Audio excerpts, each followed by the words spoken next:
आज हम लोग पढ़ेंगे inverse trigonometry function. Inverse trigonometry function में सबसे पहले हम इन्वर्स का ग्राफ देखेंगे और उसके बारे में जानेंगे और उसमें और ग्राफ देखेंगे तो वहाँ से हम लोग को क्या क्या बातें पता चलेंगी ये सब देखेंगे। तो ग्राफ से हम लोगों को इसका रेंज पता चलेगा, इसका डोमेन पता चलेगा और ये इंक्रीजिंग फंक्शन है या डिक्रीजिंग फंक्शन है ये सब हम लोगों को पता चलेगा। तो चलिए देखते हैं y equal to sine inverse x का ग्राफ। तो y equal to sine inverse x का ग्राफ, अगर आपको साइन का ग्राफ पता है तो समझिए कि आपको साइन इनवर्स का ग्राफ भी पता है, क्योंकि ये साइन के ग्राफ का मिरर इमेज होता है with respect to y equal to x. तो चलिए हम सबसे पहले साइन का ग्राफ बनाते हैं और उससे वहाँ से हम इसका मिरर इमेज ले करके और आपको दिखा देंगे कि साइन का मिरर इमेज ही साइन इनवर्स का ग्राफ होता है। तो ये हो गया वाई एक्सिस और ये हो गया एक्स एक्सिस। और साइन इनवर्स एक्स का साइन का ग्राफ तो आप सब लोगों को पता ही होगा।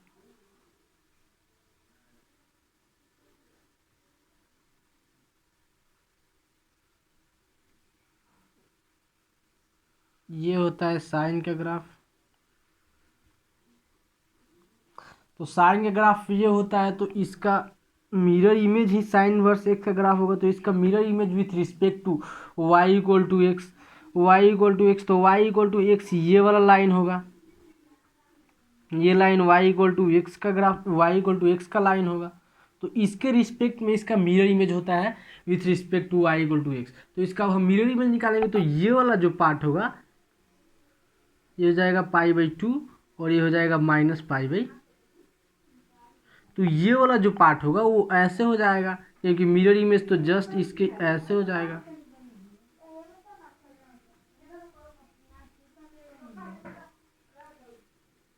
ये वाला पार्ट ऐसे हो जाएगा और ये वाला देखेंगे तो ये ऐसे हो जाएगा।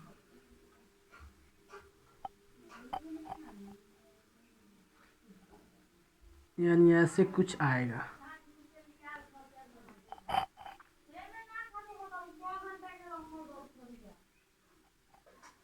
और ये -π/2। तो अब ये हो गया साइन इनवर्स का ग्राफ। अगर हम इसको साइन इनवर्स का ग्राफ अलग देखें, ये तो हो गया मिक्स में ग्राफ। अगर साइन इनवर्स एक्स का ग्राफ अलग देखें तो ये हो जाएगा एक्स वाई एक्सिस, ये हो जाएगा एक्स एक्सिस।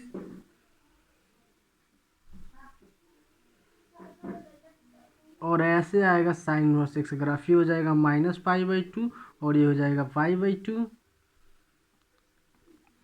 और इसका डोमेन और ये हो जाएगा +1 और ये हो जाएगा -1। अब इसका डोमेन होगा, डोमेन यानी कि एक्स का वैल्यू -1 से +1 के बीच में ही आएगा, क्योंकि ये फिर अब इसके बाद रिपीट करेगा, यानी कि साइक्लिक ग्राफ होगा। π/2 के बाद साइक्लिक यानी कि ये रिपीट करेगा, इसलिए इसका डोमेन मैक्सिमम एक्स का मैक्सिमम वैल्यू +1 आ रहा है और मिनिमम वैल्यू -1 आ रहा है, यानी एक्स इज बिलोंगिंग्स टू -1 से +1। इसको हम डोमेन बोलते हैं।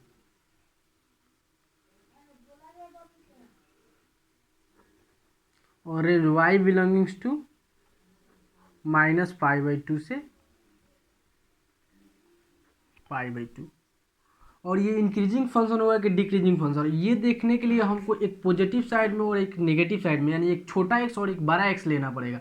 तो छोटा एक्स और बड़ा एक्स लेंगे तो इससे हमको पता चल जाएगा और ये फंक्शन छोटा एक्स पे बड़ा वैल्यू दे रहा है और बड़ा एक्स पे छोटा वैल्यू दे रहा है तो ये डिक्रीजिंग फंक्शन होगा। जबकि अगर ये फंक्शन छोटा एक्स पे छोटा वैल्यू और बड़ा एक्स पे बड़ा वैल्यू दे रहा है तो ये इंक्रीजिंग फंक्शन होगा, यानी कि बड़ा पे बड़ा वैल्यू तो इंक्रीजिंग फंक्शन और छोटा पे बड़ा वैल्यू तो डिक्रीजिंग फंक्शन। तो देखते हैं, अगर इसका हम ये वाला एक्स लेते हैं x2, ये वाला एक्स लेंगे तो कुछ निगेटिव वैल्यू ही देगा, ये वाला एक्स लेंगे तो कुछ निगेटिव वैल्यू देगा। जबकि ये वाला एक्स लेंगे, ये वाला एक्स लेंगे तो इस पर कुछ पॉजिटिव वैल्यू दे रहा है, यानी कि अगर पॉजिटिव साइड में एक्स ले रहे हैं तो पॉजिटिव वैल्यू दे रहा है और नेगेटिव साइड में ले रहे हैं तो नेगेटिव वैल्यू दे रहे हैं, यानी कि छोटा में छोटा वैल्यू दे रहा है और बड़ा में बड़ा वैल्यू दे रहा है, यानी कि साइन इनवर्स एक्स जो होगा वो इंक्रीजिंग फंक्शन होगा।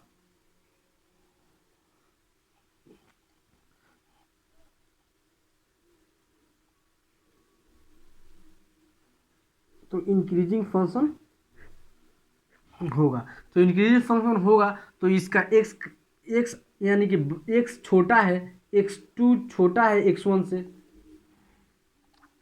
से, तो इसका साइन फंक्शन में भी वैल्यू छोटा और बड़ा होगा। तो साइन के फंक्शन में वैल्यू देखते हैं, तो साइन इनवर्स x2 का जो वैल्यू होगा वो साइन इनवर्स x1 से छोटा ही होगा। तो ये हमको याद रखना पड़ेगा, क्योंकि ये कहीं कहीं क्वेश्चन में लगाना पड़ता है।